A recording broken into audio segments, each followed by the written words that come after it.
Chilli powder, ಸಖತ್ ಖಾರ ಬಣ್ಣ ಮತ್ತು ರುಚಿ ಆಚಿ ಚಿಲ್ಲಿ ಪೌಡರ್.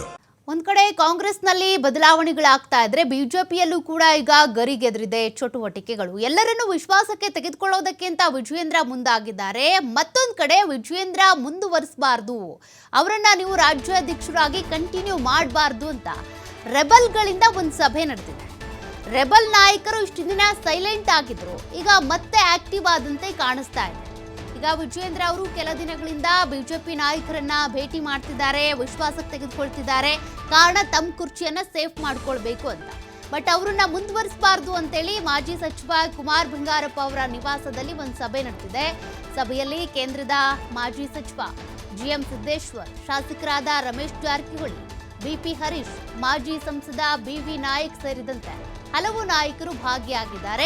ವಿಜಯೇಂದ್ರ ಅವರನ್ನ ಬಿಜೆಪಿ ರಾಜ್ಯಾಧ್ಯಕ್ಷರಾಗಿ ಮುಂದುವರಿಸಬಾರದು ಅಂತ ಒತ್ತಡ ಹೇರೋದಕ್ಕೆ ತೀರ್ಮಾನ ತೆಗೆದುಕೊಳ್ಬೇಕು ಅಂತ ಇವರು ಸಭೆ ಸೇರಿರೋದು. ಹೈಕಮಾಂಡ್ ಮೇಲೆ ಒತ್ತಡ ಹೇರೋದಕ್ಕೆ ಅಂತ ಸಭೆಯಲ್ಲಿ ನಿರ್ಧಾರ ಮಾಡಿದ್ದಾರಂತೆ. ಬಟ್ ಇವರು ಯಾವ ರೀತಿಯಾಗಿ ಹೋಗಿ ಅವರ ಹೈಕಮಾಂಡ್, ಬಿಜೆಪಿ ಹೈಕಮಾಂಡ್ ನಾಯಕರನ್ನ ಭೇಟಿ ಮಾಡೋದಿರಬಹುದು, ಅಥವಾ ವಿಜಯೇಂದ್ರ ಅವರು ರಾಜ್ಯಾಧ್ಯಕ್ಷರಾಗಿ ಉಳ್ಕೊಳ್ಳೋದಕ್ಕೆ ಯಾಕೆ ಸಮರ್ಥರಿಲ್ಲ ಅನ್ನೋದನ್ನ ಇವ್ರು ಹೆಂಗೆ ಪ್ರೂವ್ ಮಾಡ್ತಾರೆ, ಅದ್ರ ಬಗ್ಗೆನೂ ಕೂಡ ಒಂದಷ್ಟು ಗೊಂದಲಗಳಿದೆ. ಕಾರಣ ಯಾವುದೇ ಒಂದು ಅಭಿಯಾನ ಆಗಲಿ, ಅಂದರೆ ಆಡಳಿತಾರೂಢ ಪಕ್ಷದ ವಿರುದ್ಧ ಅಭಿಯಾನ, ಹೋರಾಟ, ಪ್ರತಿಭಟನೆ ಅಂತ ಬಂದಾಗ ಇಲ್ಲಿ ಒಂದು ರೆಬಲ್ ತಂಡ, ಮತ್ತೊಂದು ವಿಜಯೇಂದ್ರ ಅವರ ತಂಡ ನೀವು ಗಮನಿಸ್ತಾ ಇದ್ರಿ. ಯಾವುದೇ ಹೋರಾಟ ಆದರೂ ಕೂಡ ಈ ತಂಡಗಳು ಒಂದಾಗ್ತಾ ಇರಲಿಲ್ಲ.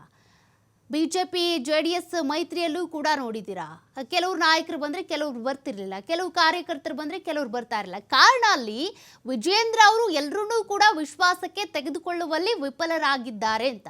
ಇದನ್ನು ಯಾವ ರೀತಿಯಾಗಿ ಬಿಜೆಪಿ ಹೈಕಮಾಂಡ್ ನಾಯಕರ ಬಳಿ ಈ ರೆಬಲ್ಸ್ ಟೀಮ್ ಹೇಳಬಹುದು. ಈಗ ಅದನ್ನೇ ಒತ್ತಡ ಹೇರಬೇಕು ಅಂತೇಳಿ ಪ್ರಯತ್ನ ಮಾಡ್ತಿದ್ದಾರಂತೆ. ಸಭೆಯಂತೂ ಆಗಿದೆ, ನೋಡೋಣ. ಇವರು ಕೂಡ ದೆಹಲಿಯತ್ತ ಹೋಗ್ಬೋದು. ಕಾರಣ ವಿಜಯೇಂದ್ರ ಅವರನ್ನೇ ನೀವು ಮುಂದುವರಿಸೋದಾದರೆ ನಮಗೆ ಒಪ್ಪಿಗೆ ಇಲ್ಲ ಅಂತ. ಹಂಗೆ ಒಪ್ಪಿಗೆ ಇಲ್ಲ ಅಸಮಾಧಾನ, ರೆಬಲ್ ಟೀಮ್ ಅಂತಲೇ ಈಗ ಕಳೆದೋಯ್ತು. 2.5 ವರ್ಷ ಮುಗೀತು. ನೋಡೋಣ ಇನ್ನೇನಾದ್ರು ಬದಲಾವಣೆ ಆಗ್ಬಹುದಾ ಅಂತ.